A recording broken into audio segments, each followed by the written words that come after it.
And we are live. Welcome back, ladies and gentlemen. I am one of your co-hosts, Blake Ruffino. Alongside me is my counterpart and the hat-eating Joe DeLeone. Good evening, good sir.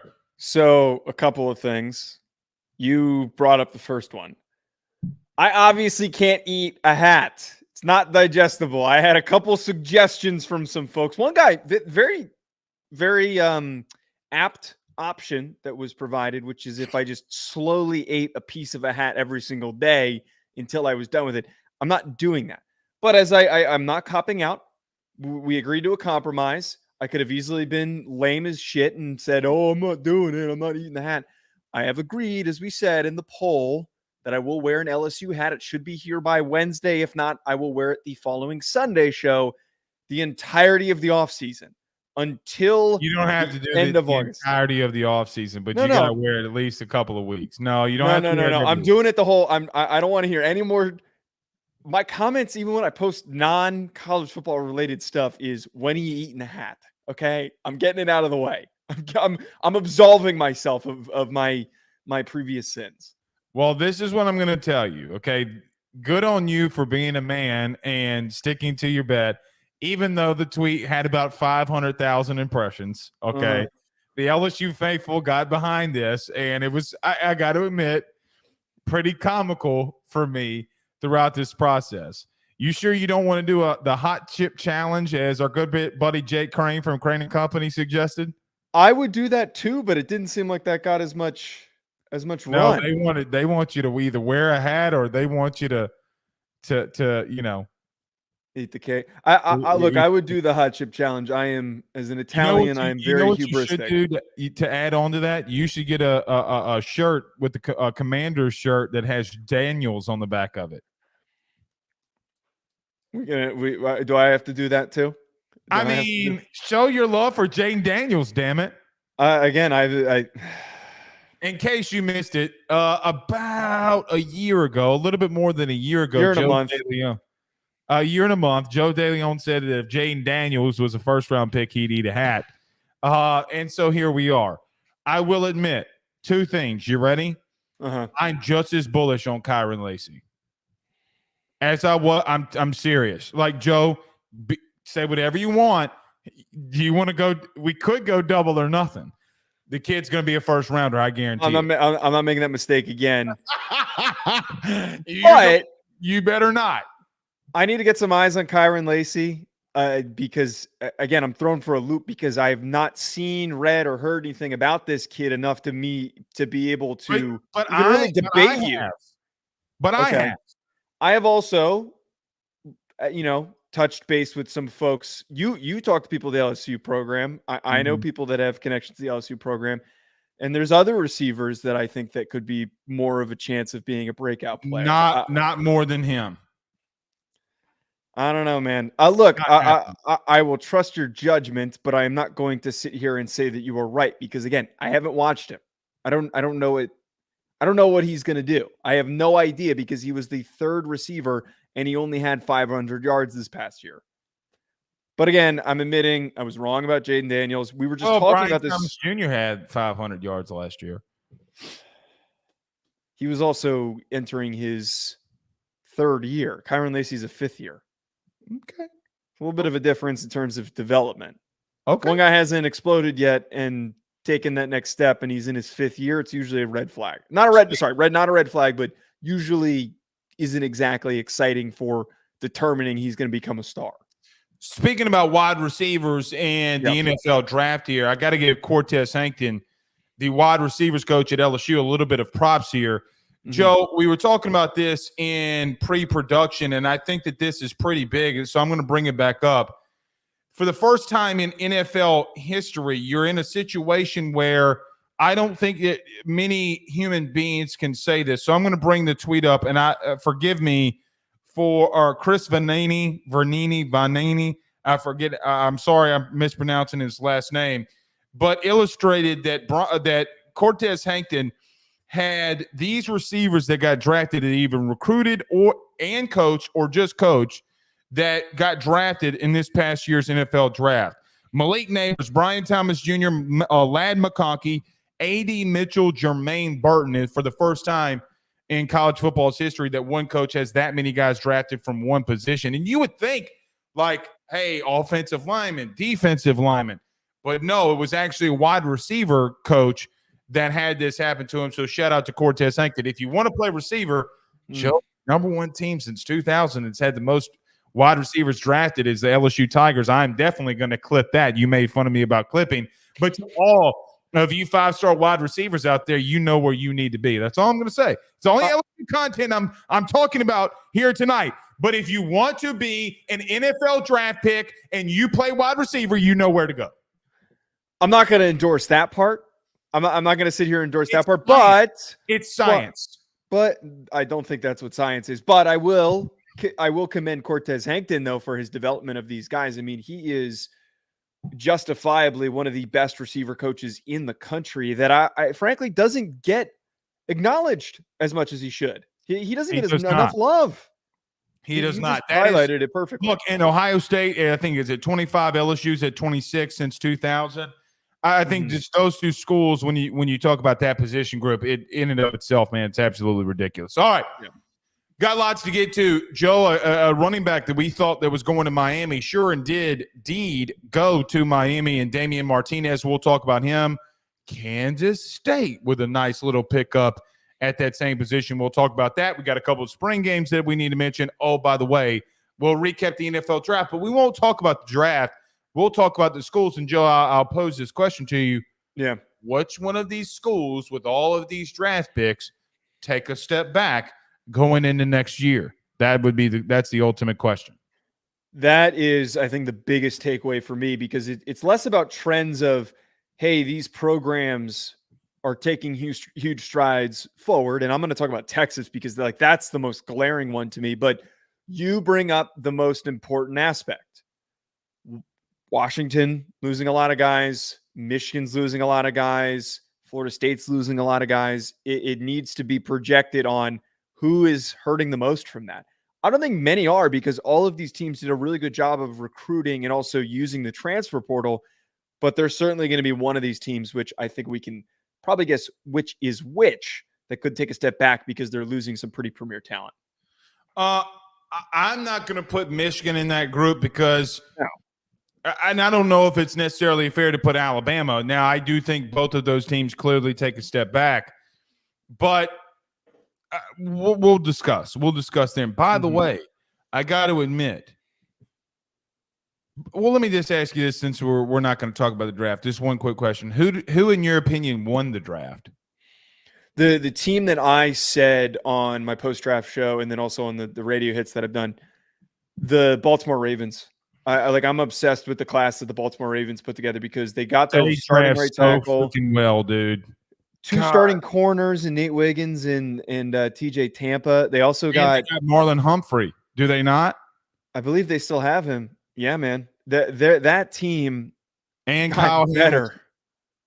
And Roquan Smith. They got better, which is nuts to say. Yeah, I'm going to go Eagles, because when I look at the Eagles, you know what's funny is Thursday night I said, you know what would be fun? And I said this before, I kind of manifested it. I said it'd be funny if they go and got a white corner to complement all these moves that they're making. Joe, I think Howie Roseman's the best GM in the league. I don't think it's remotely close. I mean, like they're doing a 1-year deal with Mekhi Becton, the left tackle from the Saints. It's breaking. Adam Schefter reporting that they're doing a 1-year deal with Mekhi Becton from the Jets. They continuously are getting better. This is ridiculous what the Eagles are doing. So I'm going to go Eagles, Eagles, Eagles for me. I mean, they drafted Vince Papale. You know what I mean? They didn't drafted Vince Papale. They didn't draft him. Isn't that the guy from the movie? No, I'm calling Cooper DeJean Vince Papale. Oh, that's what you're trying to. Well, wasn't he a receiver in that movie? I don't really give two Rudy Poos what he is, but Cooper DeJean is. I mean, he might have landed in one of the worst spots in terms of him being a part of like one of the most toxic fan bases in all of professional sports. That part I'm not looking forward to. But I do like the scheme fit. Vic Fangio is going to have a field day with that kid. Him and Quinyon Mitchell that secondary is going to be very, very, very good. I completely agree. All right, let's get rolling. Let's get to it. Everybody do us a favor by hitting the like and share to all those social media groups. If you're on Facebook, if you're on YouTube, Joe, congratulations. Just went over 6K when it comes to subscribers. So if you haven't subscribed already, do us a favor by hitting that subscribe button and notification bell. Wherever you're listening to podcasts, rate, review, and subscribe. We greatly appreciate you doing that. I do want to give out a shout out, Joe, because a week ago today, our good buddy, Josh Pate, gave us a little shout out on the show. So I'm just going to do the same for him. Be careful, though, man. My man's out there storm chasing. It worries me. You know, I don't want him getting caught up. So I appreciate him mentioning the Ruffino and Joe show. So thank you so much. Joe, we got lots to talk about. Let's get to it. Let's talk about good friends at BetOnline. We do that, or we talk about all the things we just mentioned. We do that next. BetOnline is the fastest and easiest way for you to wager on all of your favorite sports, contests, events with the first-to-market odds and lines. Find reviews for all the news for each league, including Major League Baseball, NFL, NBA, NHL, combat sports, college sports, esports, and even golf. BetOnline continues to be the top online resource for all of your sports information for live in-game betting, props, and futures. Head on over to BetOnline today and use your mobile device to join and make your first sports bet. Use our promo code BELIEVE50, that's BELIEVE50, BLEAV 50, to receive your 50% off welcome bonus on your first deposit. That's betonline.ag, betonline.ag. We're back. Let's get this thing rolling, y'all. Let's get this thing. What is it from? You started doing that. Is that from something? You just I in the very, very early episodes of AYS, I used to do it because one day I was coming out of the break and I was sick, and I said, "Let's get this thing rolling, y'all." And it got clipped, it got shared, it got like 200,000 views of people making fun of me. So every time I do it, it's just me making fun of myself. But let's get it rolling. Joe, we talked about this guy in our top 5 running backs. We just didn't know where he was going to go. I'm going to add on to this when I talk about Miami as a team. But I first want to talk about Damien Martinez, the Oregon State running back who is now headed to Miami. Joe, another real big-time pickup for the Miami Hurricanes. What are your thoughts on him going to Miami? Yeah, this was the best landing spot for him. And then if I look at the whole situation, both sides heavily benefit. They lost some running backs in the portal. They needed to take that leap from having a good running back room to having an elite back that is going to carry the load of carries for this team. This offense has come together so nicely over this offseason. I agree. I tweeted it out. If anyone wants some really good value on a bet for the first overall pick next year, put it on Cam Ward because you're getting some pretty good odds on that one. He is going to have Xavier Restrepo that he's still going to be throwing to, Jacoby George, who both of those guys were one of the more underrated receiver pairings in college football, but didn't have a very good quarterback throwing to them, so their production was limited. Now we have one of the most balanced offenses in college football and in the ACC. Damien Martinez is the next coming of the big body, big framed back that we're not used to seeing in college football these days. He can take a load of carries. He can run right through your face mask because he has that type of mentality. I really love this, and I think it fits really nicely with this offensive line. Well, look, they also do have a plethora of running backs, right? And so running backs that I do think that can spell him. I do think he's going to be the number one back. I do think that there are concerns here. Let me go through a couple of them. Okay. Joe, you're coming into this team after they go through spring ball. Number one, how quickly can he pick up the playbook? Now he's a running back. So I mean, I'm not too worried. There's not really a lot of worry. However, the thing that I worry about the most, it's not the running game. It's not any of that. Joe, there are different things in pass pro on how things are called that could take him not long, but does take running backs, and we see this. This isn't just a him thing. It's something that we see in football, even at the next level, where he might need to get acclimated pretty quickly. Now, he's an older back. He's an experienced back. He'll probably pick it up quickly.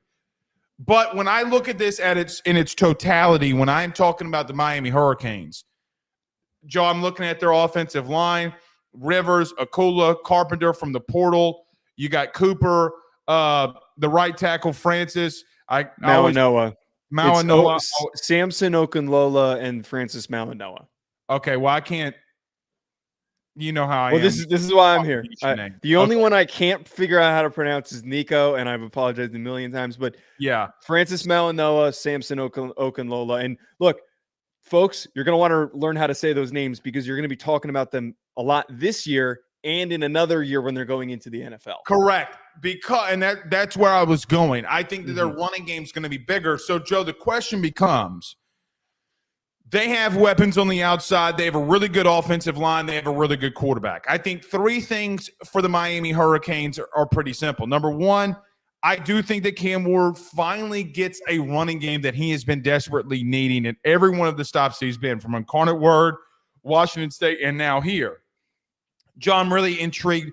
They're the most intriguing team to me in the ACC. They could be the most intriguing team to me in college football because talent-wise, I look at them. Look, Marley Cook on the defensive side, Elijah Alston, another dude, and they're trying to continue to push in the interior of that defensive line as well. So I look at them, and I look at just how good that they are and the weapons that they have. However, they have Mario, and I'm really interested to see how he uses a guy like this and Damien Martinez. But, Joe, it's difficult for me not to look at them because we'll talk about Florida State, or I will talk about Florida State later on in the show. It's just they're adding in really good pieces where I do think that Florida State, which we just saw, lost a lot of good pieces. So I think that that's the right way to really depict this. All of the pieces, the offense, I know, the offensive. I said it. I hate giving you credit for things sometimes. The offensive line, the offense, the weapons, all of it is reminiscent of a team that would be good enough to win their conference. But interestingly enough, we forget who their head coach is sometimes when we talk about this. And I've had a number. Can I play devil's advocate? Can we talk about this? Well, this is why I'm bringing it up. I have had a number of people that I have spoken to over the past couple of weeks, just this offseason, about Mario. And even yesterday, somebody who works in college football, when I tweeted the Cam Ward thing, sent me a DM and was like, great pick. But at the same time, I'm a little worried about Mario and how he impacts things. I don't think it impacts Cam Ward's play, but we just need to be wary of what the in-game decision-making is like.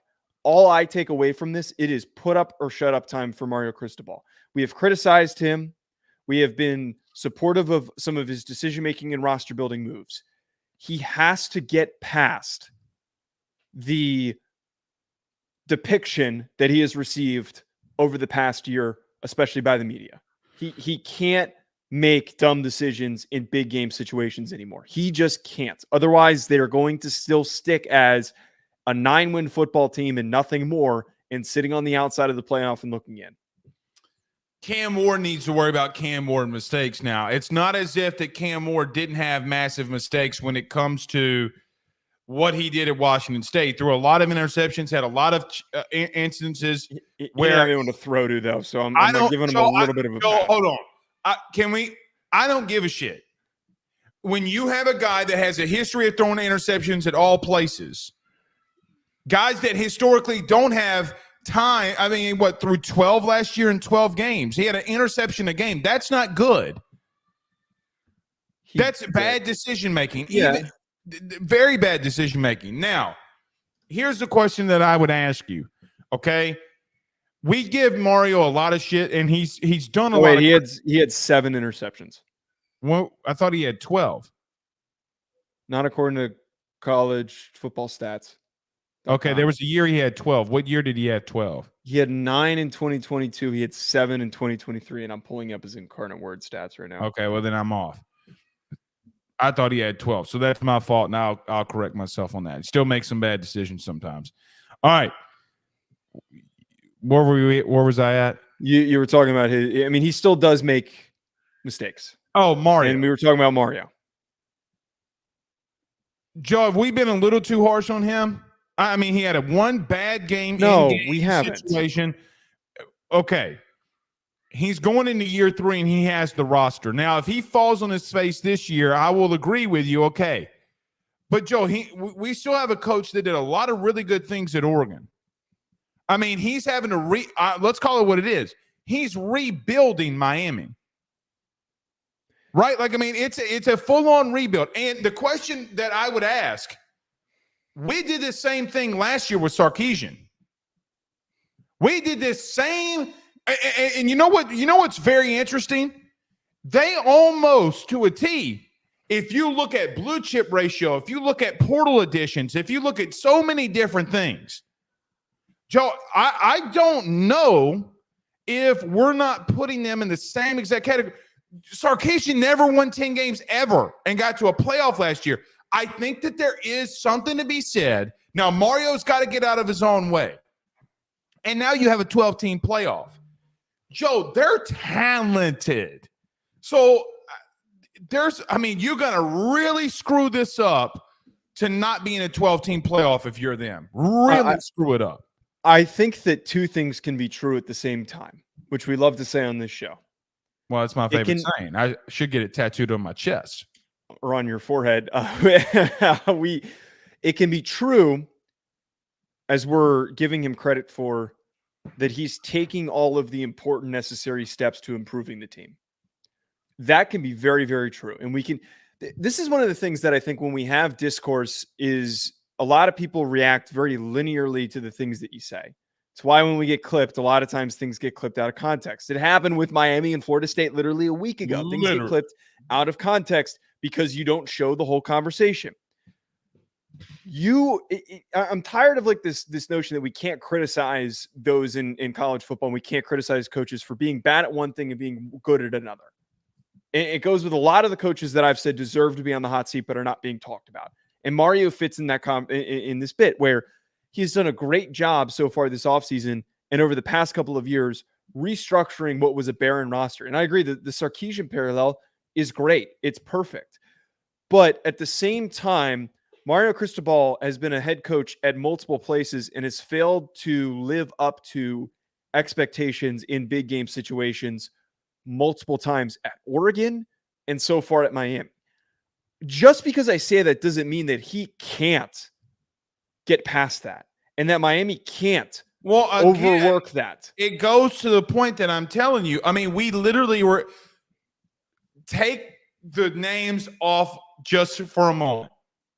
Okay, and look at how both programs are being built. I mean, we had the same exact conversation last year about Sarkisian, right? Like it's very similar. It's very similar. So the question now becomes, is Mario, and by the way, going to be real with you, their schedule's got some really tough opponents on it. Not what Texas had last year. No. I mean, Florida State, okay. I think it's comparable because, I mean, you got to take into account the Texas. No, but Joe, I mean, you're talking about Texas going to Alabama. I get they were who they were when they played them. You're still going into T-Town and you're winning where it's very difficult to win there, and they beat the GOAT. I mean, it is comparable when you talk about in-conference play. But Oklahoma? I mean, Joe, Kansas? I mean, you're talking about teams that had really good years, really good teams in that conference. So I look at them and say I'm a little bullish on them because I look at them on paper, all right, and say to myself, they're a really good team. And now you're adding Damien Martinez to this fold here. Cam Ward and Damien Martinez in the same backfield is ridiculous. Yeah. Look, on the outside is absolutely ridiculous. This offensive line is ridiculous. I'm all in. If they do not succeed, it's because of Mario. Bottom line. That's what I've been trying to say. But I don't think that they are. I think they're too talented. There are teams, Alabama for the first 6 games of last year. Sometimes there are teams that suck at specific things, but they're so freaking talented and culture, teams find ways to win. Yeah. All I'm saying. To round out the thought, I agree with you. I am in on them early running for one of the teams that I like for this upcoming year. But if they fail, it all falls on Mario's shoulders. It's the only one that can take the criticism. That's where I said. Fair. All right. Not the only running back that moved. Joe, somewhat interesting move. A lot of people were shocked when Dylan Edwards went into the transfer portal, but today is committed to Kansas State. I'll kick this over to you. Why do I like this so much? Why do I like this fit? And why does he remind me of a running back that they had at Kansas State a couple of years ago? You talking about Deuce Vaughn? I'm talking about Deuce Vaughn. Yeah, he is got some similarities. Bigger version of him, obviously. He's just short. That's why we're comparing him. Well, no, Deuce Vaughn's like 5'2". Yeah, he was like 5'6", and I think that Dylan Edwards is 5'9". But I really like Dylan Edwards. He is a tremendous athlete. He is really, really hard to keep up with in space. I now have more ammunition for my early take that I think that Kansas State wins the Big 12 in 2024. Or Avery Johnson with Dylan Edwards to throw out of the backfield. Yeah, that is nasty. Their offensive line, they might have lost Cooper Beebe, and they also had another tackle who was drafted. They added Easton Kilty, who I think is an underrated portal ad, who is going to be playing left tackle for them from North Dakota. This unit, man, this offensive unit that they've got, it's all going to come down to what they do on defense. But holy hell, man, they're going to put up a lot of points. And I think that Dylan Edwards makes me feel even better about that early prediction. I agree because of Avery Johnson that their running game in that specific conference with the teams that are in that conference, because we'll talk about Colorado and Nebraska and Oregon in just a moment. They're going to run over some teams. I like this for Dylan Edwards more than I like it for Kansas State. Can I tell you why? Why? We're going to talk about Colorado next because of their spring game.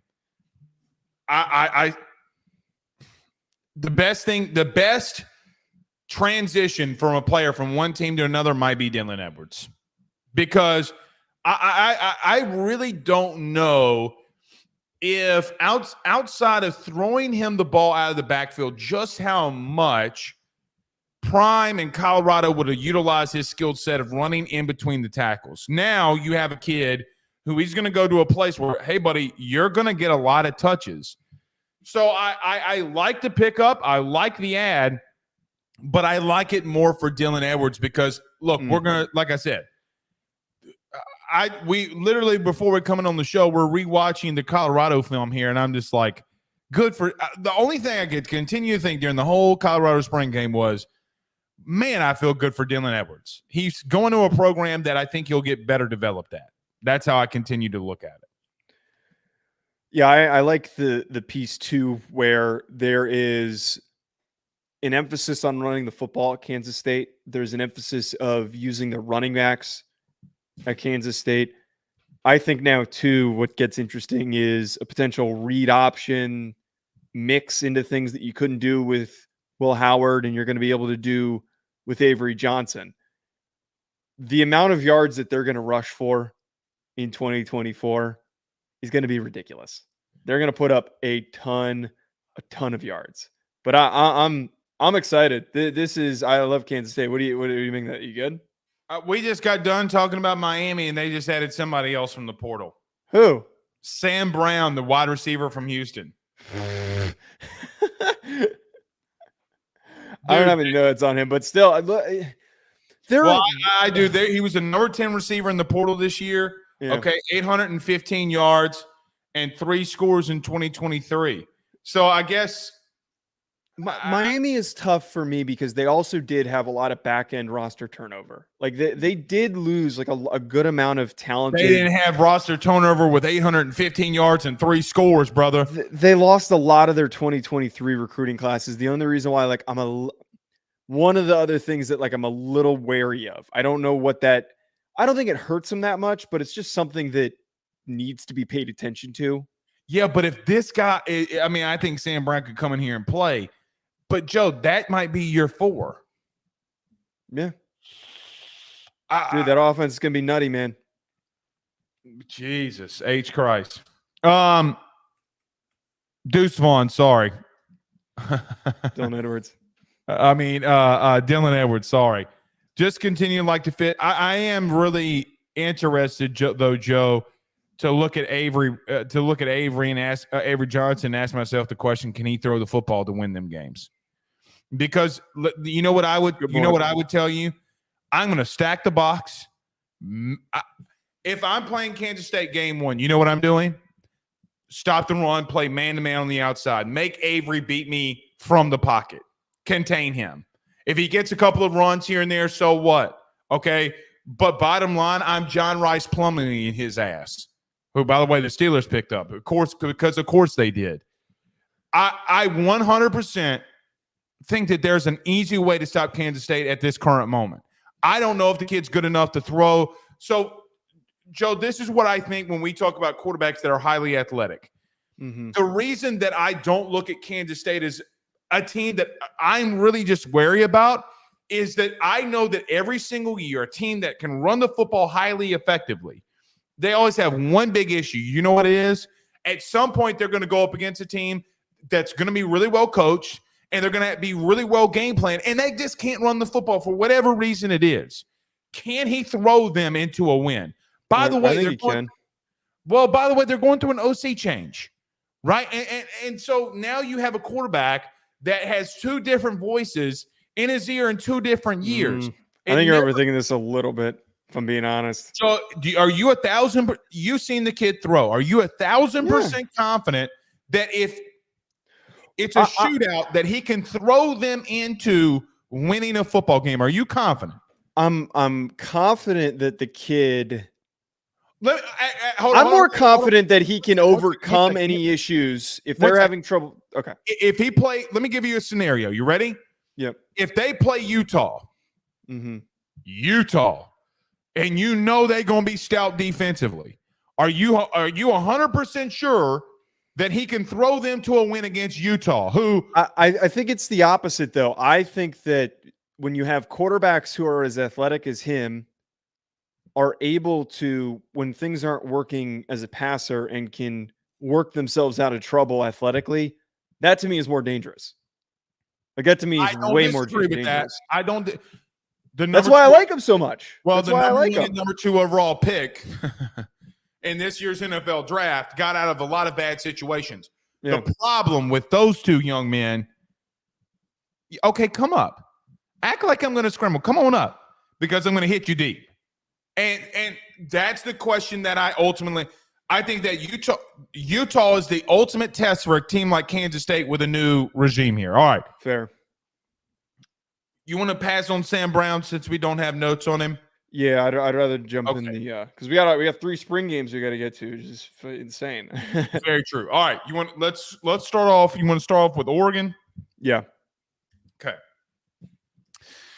Joe, the Oregon Ducks went on their spring game this weekend, and I got to admit, good for Bo Nix. I just, Sean Payton's going to Sean Payton from a guy who is a massive Saints fan. Sean Payton's going to Sean Payton. Regardless, I saw that you tweeted earlier today in reference to their spring game about how much you love their physicality. What did you think of the Oregon Ducks spring game? So a couple of things that really pop for me. First of all, we've watched enough of these spring games where I've got a sense of like teams tackling. Right. I like that Oregon was. Oregon was one of the few teams. No, they played 2-hand touch, Big Daddy. No, they didn't. Pretty sure. Am I tripping? Yeah, you tripped. No. No, that was Colorado. My bad. There was one play. Okay, so this leads into my point. The first thing that stood out was the physicality. The offensive and defensive line were going to war. That defensive line looks deep. It looks physical. It looks aggressive. There was one play that I remember where I think it was a running back was, caught a pass or something like that. Got hit so hard by one of the defenders, that his that's right. beanie cap came flying off. Yeah. That was why I immediately tweeted that out. I literally out loud said, "God damn, that was a good hit." But I thought that we're starting to see with Oregon that they, first of all, perfect identity fit for them to go to the Big Ten because they're not afraid to be physical. They're not afraid to be aggressive. They have the tone, the mentality of Georgia, like we've talked about, that they're Georgia West. The other things that stood out to me too, I think they're very deep at quarterback, which is an obvious take to have. Dylan Gabriel looked really steady. Dante Moore looked aggressive and had some really nice tight windows that he was able to fit the ball into, some really, really nice throws. And then Austin Novosad too. It's crazy to think that they're 3 deep at quarterback if things go horribly wrong. The last thing, watch out for the receiver room because I still stand by Tez Johnson looked really freaking good. And I think that Evan Stewart is going to benefit from being in a situation like this in an offense that allows their receivers to make plays after the catch. You know what's really interesting? We did our top 5 wide receivers, and we didn't even mention Evan Stewart. I wish I did. I feel dumb not doing it. People forget about him, and I be real with you, and this is unfortunate. Joe, I'm watching this game. I'm like, damn it, I forgot Evan Stewart went there. Yeah. Because he was looking at so many different places, and so many different teams had bad medicals on him. But he's there. So here's what I'll say. I agree with you on the physicality defensively. I think that they are building something really special defensively at Oregon. I don't know how I like that O-line. I really don't. You talked about the physicality. I don't know if I saw the physicality up front on that O-line.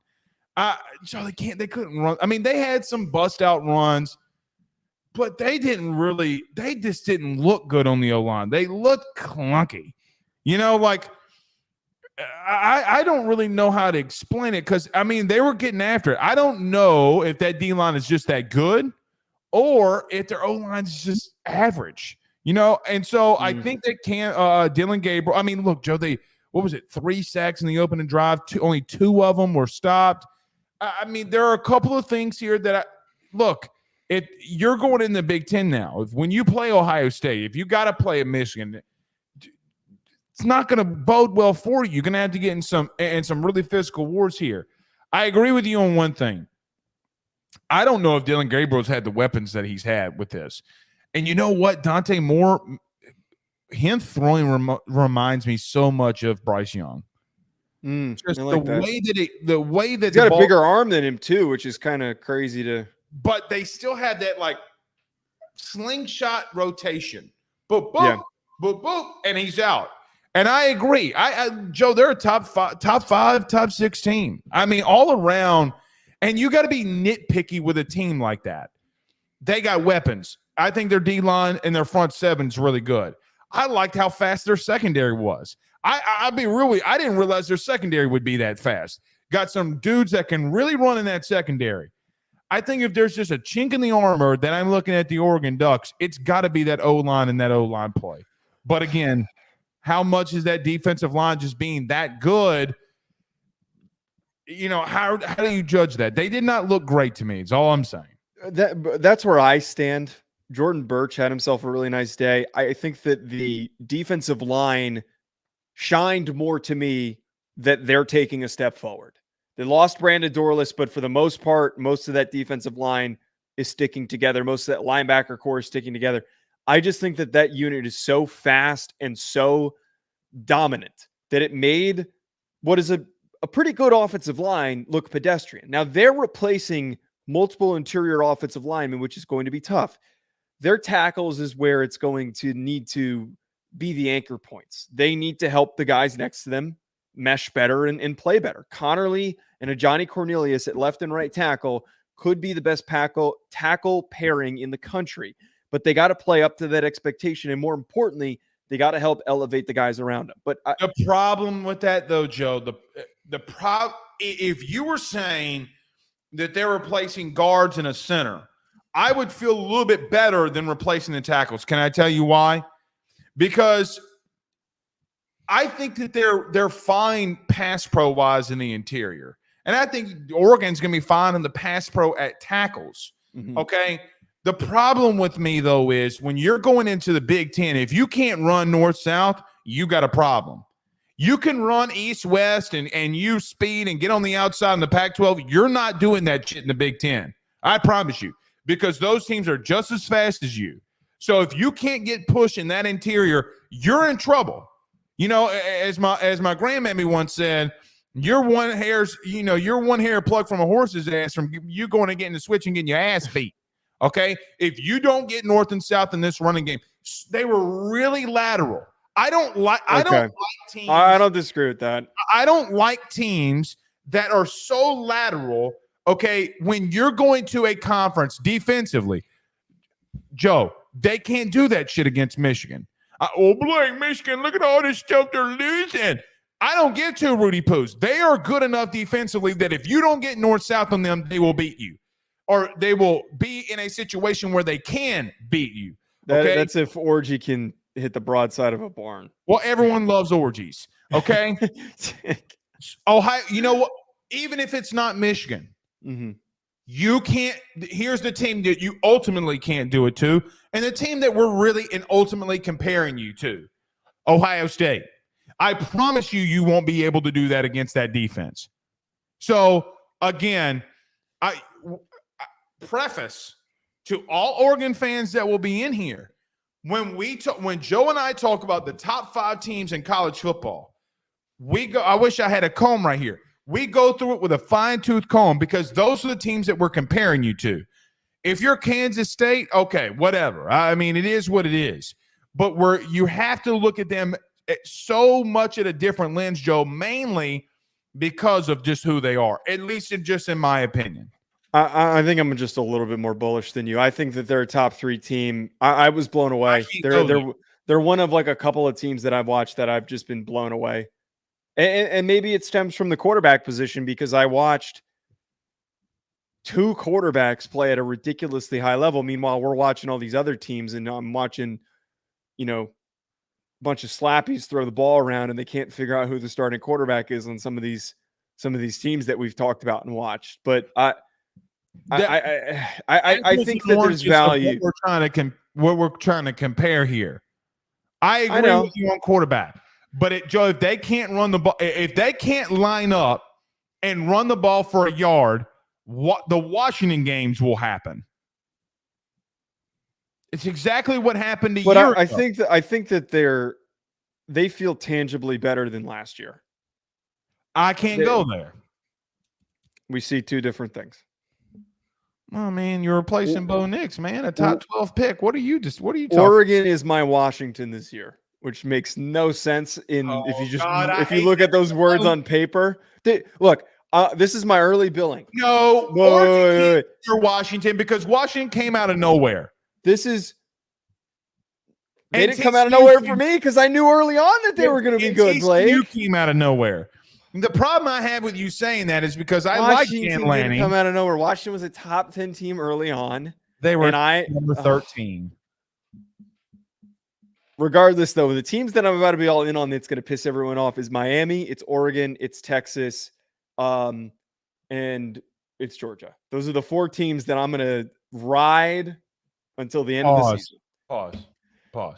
Get to the Nebraska game. Let's head to the Cornhusker State with the Nebraska Huskies. Joe, I told you 3 weeks ago, because we talked about Dylan Raiola starting. He's the best thing that you got in that room. Sorry. I mean, you're rebuilding. I understand not wanting to break a kid's confidence. He's the best, but he's the best player in your room right now.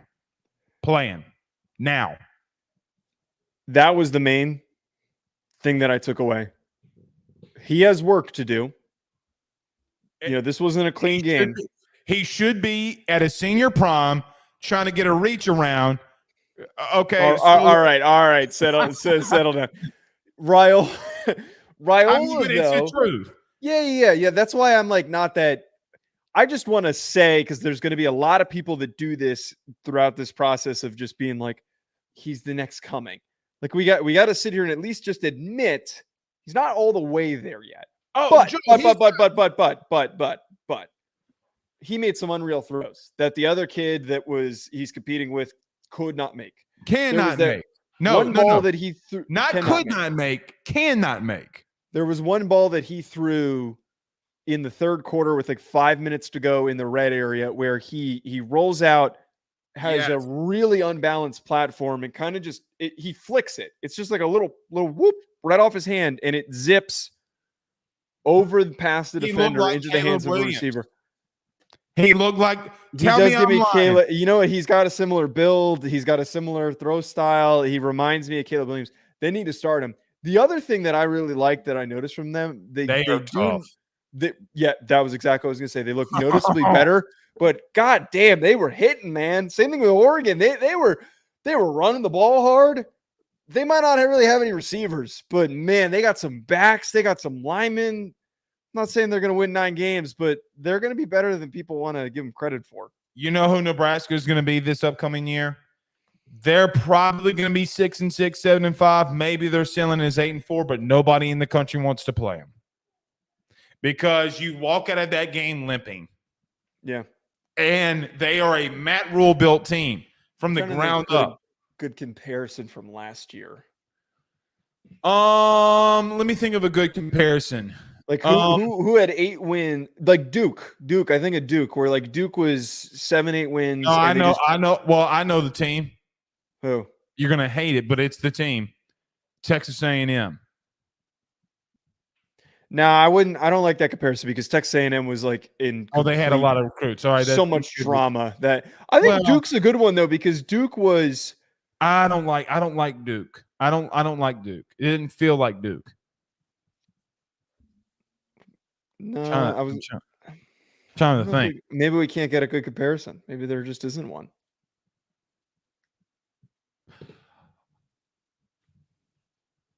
No. Oh, I was about to say Arizona. I don't hate that. I actually kind of like that. I was going to say kind of get behind that. Different type of style. You know what I mean? Like different type of style. But like a nuisance. You know, like a team that you're just like, God damn, like they won't quit. They won't quit. They won't stop. Look, I told you this. I told you this off air when we were talking to a SEC offensive coordinator. To them last year was Auburn. Yeah. I mean, to them last year was Auburn. But regardless, they're just going to be the team that you walk out, man. We're more talented than them, and we know that we're more talented than them. Let's take it to them. But man, let's hope we don't have any injuries because these some bitches are tough. So I look at them. They're a couple, 2-3 years away, in my opinion, to get where Nebraska fans, maybe 2 years away from getting where Nebraska fans ultimately want to go. Build with your quarterback. Build with him. Let him get the reps. Let him take those reps. I mean, Joe, it's really difficult to come in as a freshman and do spectacular things over and over and over again. But I think the kid can be special. So you're in a place where you can lose games and nobody's going to be in trouble for it. Go have fun, build, recruit, continue to do what they're doing. They're a tough team, but they got some talent. Elks gets it. Elks says Rutgers. I don't hate Rutgers. I think Rutgers is a good comparison. I think they could be better than Rutgers was last year. But that's a really good one. They have more talented at the quarterback position than Rutgers. But Rutgers is just they that's a good comparison. But look, man, I like ironically, I like the direction that they're heading. I mean, watching how tough that they play. Now, I agree with you. Here's the glaring weakness for me. I don't see playmaking on the outside. No, they don't have a single receiver that I feel good about. I'm not going to say they don't have a single receiver. They just don't have dudes. Like, Joe, if they had 2 above average dudes, they'd be a lot better. Yeah, that is a position that they're going to need to, next recruiting cycle, be really bullish on. They just need to go and get whatever they can. Gabe Irvin Jr., though, I want to point out, was a guy who I had highlighted when I was watching Nebraska tape last year. First of all, I also like their center, Ben Scott. He was somebody that I was impressed with. He's just a typical Big Ten, Midwest guy, like Tanner Bortolini at Wisconsin, like that type of dude.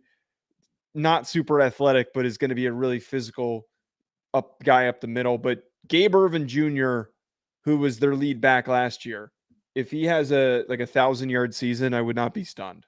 He is a physical, downhill, hard-nosed runner. What? Something in the comments. For eating a hat, shouldn't be wearing it. You should have to gym.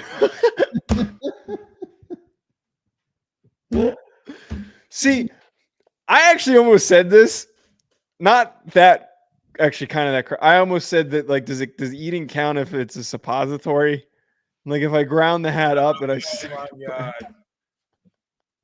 I couldn't contain myself. That is so goddamn funny. Thanks, James. Stick it straight up your ass. Last part from me on Nebraska. Yeah, I think that I've been a little bit too critical on Matt Rule, and mainly because I think he's a mover. You know, like he rebuilds stuff and he moves on. It's like he's got to stay this time. He can't do that. But here's what I'll say about Nebraska. You have, it's ironic because I heard the Eminem song all weekend because the draft being in Detroit. You got one shot, Joe. This is your one shot. Like I think if you cannot continue to build with Matt Rule, I think they got a problem about just an overall program and where they really are. So start Raiola. And Joe, not just Nebraska fans. Everybody in the country needs to be patient with him. He doesn't have the guys around him. But if they can run the football without him, I think it'll take him a long way. All right. Let's get to one more before we finish off with the draft here. Let's get on over to Boulder.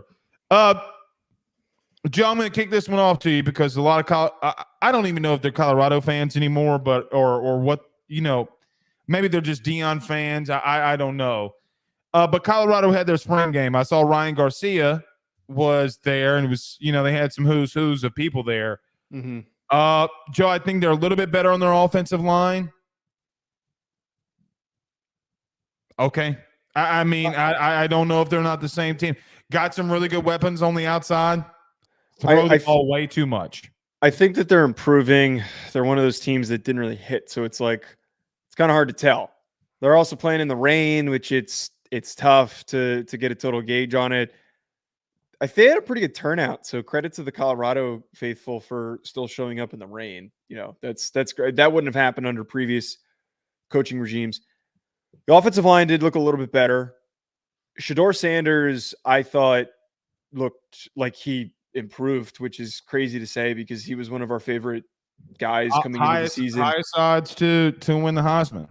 Very composed, more than last year, which is crazy to say because he had some of the best composure in the pocket out of anybody in the country.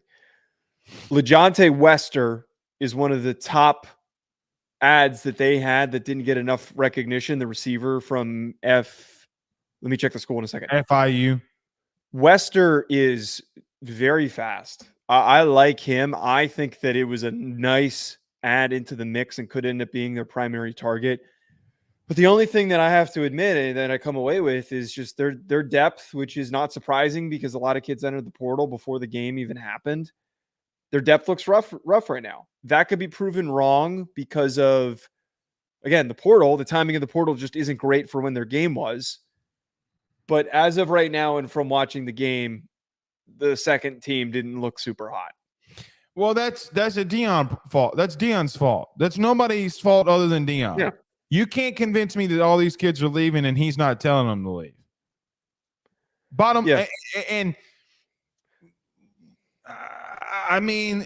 Joe, it is what it is with their culture, okay, and developing. But you're right. I thought their D-line was a little bit better, okay, but they're going up against a maybe average or below average offensive line. Shedeur had a couple of passes batted down. I think they have gotten better. I'm not buying into the stock, unfortunately. Mainly due to the fact that I just don't think that they've changed. I think that Deion, for whatever reason, and I know that they didn't have the running backs that they'll have there, and it is what it is at that position, but they're not even getting any push on that offensive line. And so I look at them. The first play of the game, Joe, is Shedeur Sanders getting sacked on his blind side, right? Mm-hmm. I mean, it's just like I don't buy the stock into, because you didn't develop players over a year. You told them to move on, and you're going to need depth. You know what?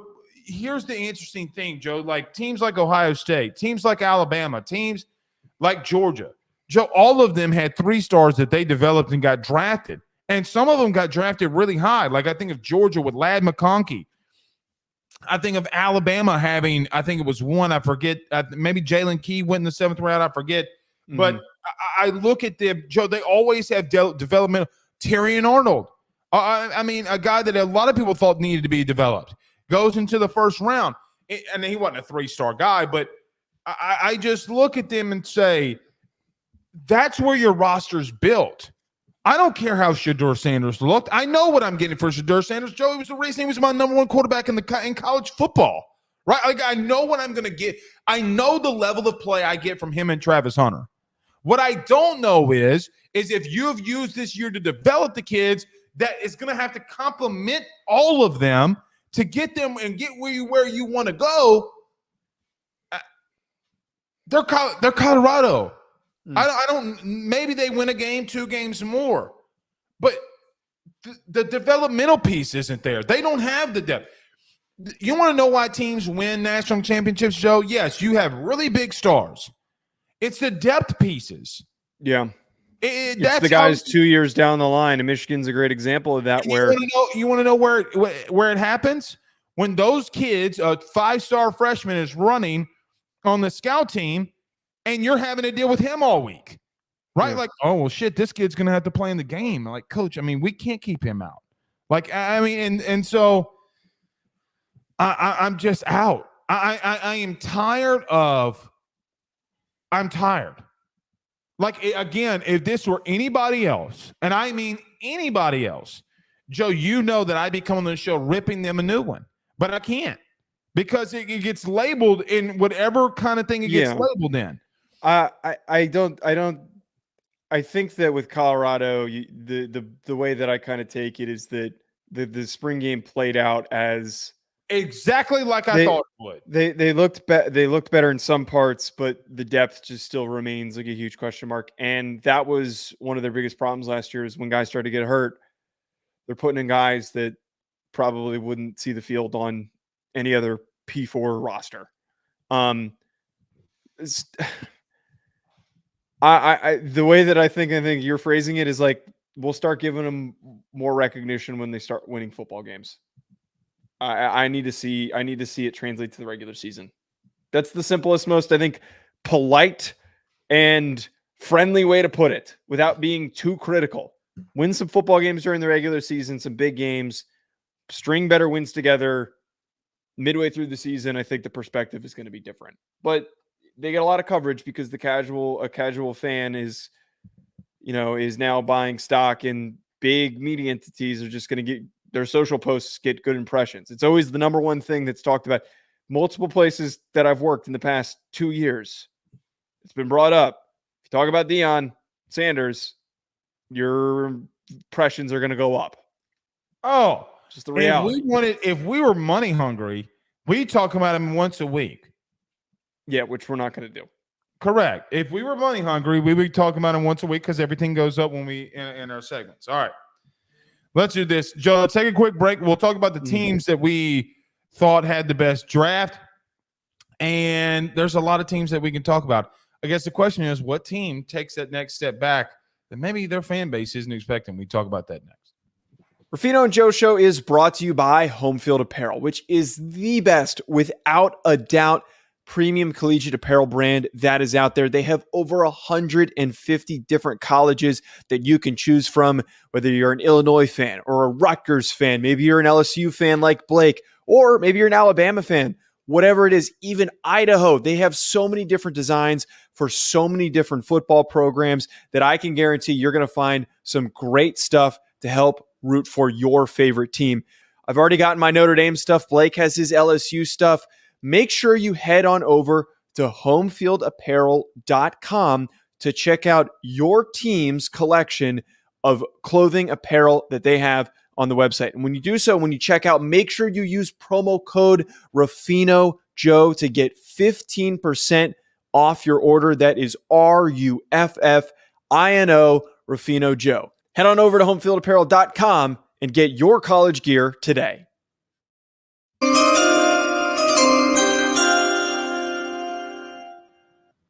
I got to say one thing that's not college football related. Are you ready? Go ahead.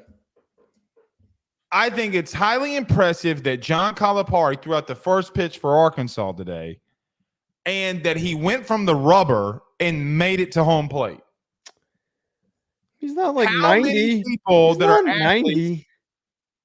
It's 60 feet 6 inches. CJ Stroud didn't make it home plate. You think you're giving him too much credit for that? I mean, I don't know if I can make it. Natural athletes can go to the mound at any given moment and throw a lob strike. Good for him. Bottom line. Pat on the back for him. All right. Joe, a lot of teams had a lot of success in this year's NFL draft. A lot of teams had double-digit guys get drafted: Michigan, Alabama, Texas, and others. I'll let you start off with this, but some teams that had some really good had a really good NFL draft. Yeah, the only one that I think I want to really highlight here. I give a lot of credit to Steve Sarkisian, who we've unfairly criticized on this show at times. Before he got there, I remember it was always like the butt of the joke, and it was a commonly shared statistic that Texas would have a year where they had nobody drafted, or they'd have one guy drafted. They had the second most behind Michigan with 11. And their roster is reloaded and is not going to take much of a step back going into next year. Steve Sarkisian deserves a lot of credit to go from being that barren of draftable talent to now becoming a hub for draft prospects, for elite recruits, for elite transfer portal targets. We don't give him enough credit on this show, and I got to give my props to Steve Sarkisian because this is an unbelievable accomplishment for them to turn around a program like this. And you know what? Maybe they never won a national title in his time at Texas. It's a crazy thing to just throw out there. For him to have this much of a turnaround is an accomplishment. I do agree with you on there. They had a lot of really good guys drafted. They used the portal really well. They developed really well. I will just say this, okay? The question for a guy like him becomes: you're moving into a different conference, a better conference. How does that change? And what teams do, Joe, when you have that much success, you're going to get drafted because you got a lot of really good players.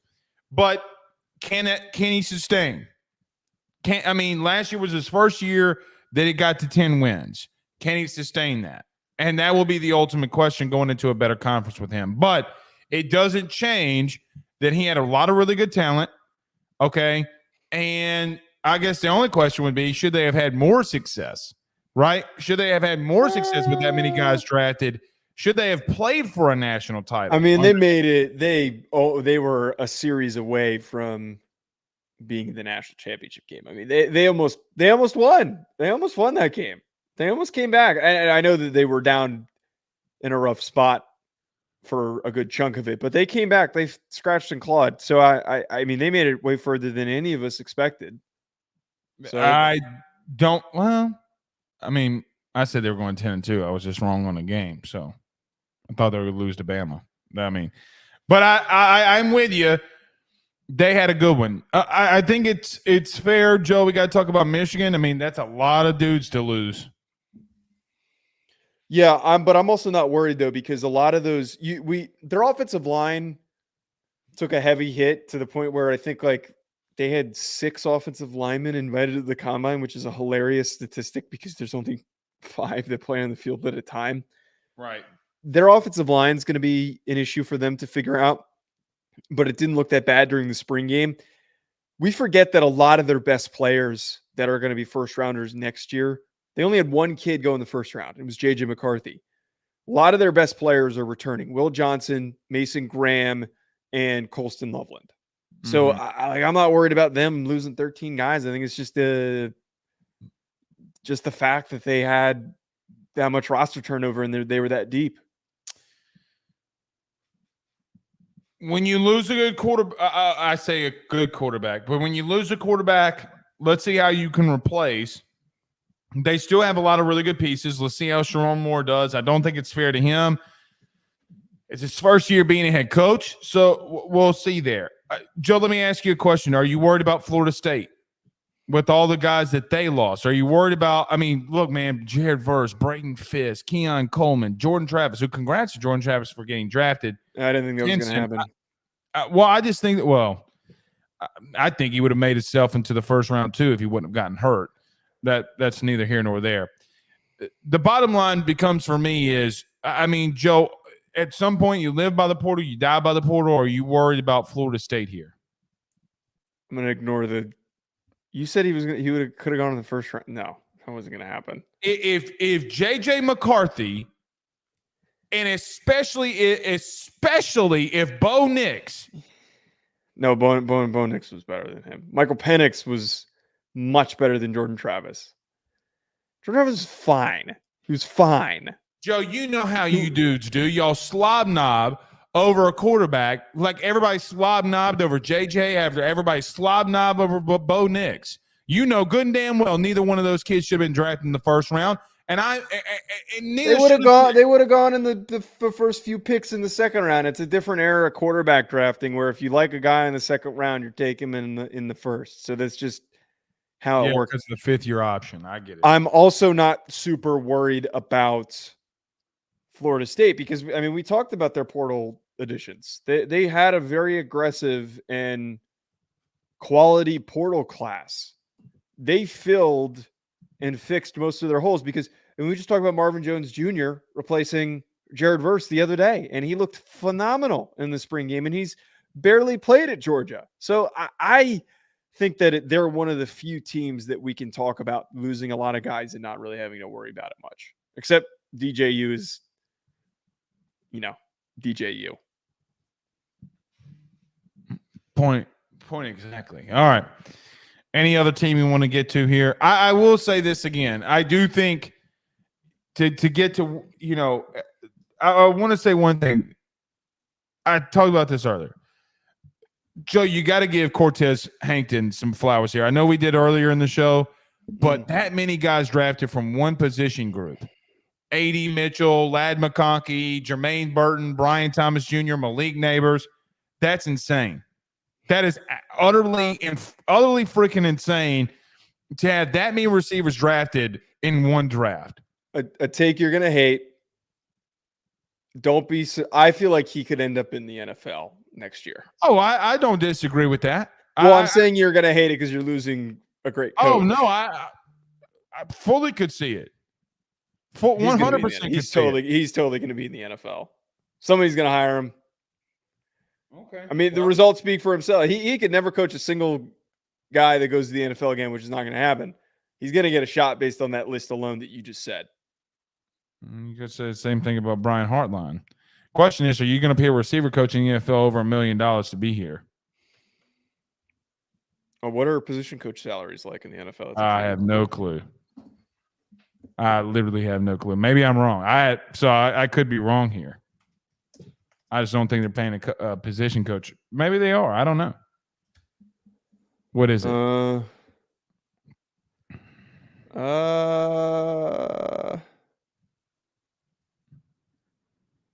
trying to. This is only head coaches. Stupid article. Let's see if I can find it. Yeah, I don't think you can. I don't think I can find it. Well, we'll see. All right. Good show, my man. Good show. All right. We'll see y'all tomorrow at some point. Hopefully. God willing. Why is there T-ball? It's T-ball. but we're probably getting rained out. So okay, you got to be quiet about that. I need you to be quiet. I won't say that too loud. Okay. You'll have a 4. No, I get it. I get it. So don't tell him. All right, we'll see y'all tomorrow, man. Y'all have a good one. Peace.